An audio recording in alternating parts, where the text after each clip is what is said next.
came to me this fall. We had 15% of our workforce expecting babies at once, which is a really high percentage for us. Our average is much lower, which for us was 7 full-time employees. She said it'd be really helpful in nursing my baby if I could bring my baby to work. So, hey, can I bring my baby to work?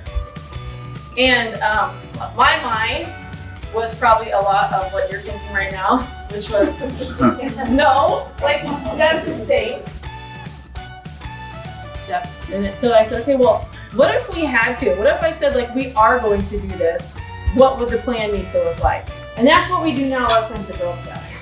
So what if we had to? What would a plan look like? What resources do we need? When someone comes to me with an idea, it doesn't matter if it's about babies or about dogs or about how we answer the phones or about what we're doing at camp.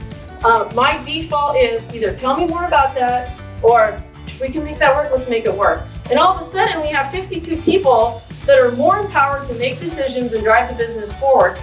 I have one job. It is to lift and elevate the team that reports to me. And they have one job, to lift and elevate their teams, and they have one job to lift and elevate their teams.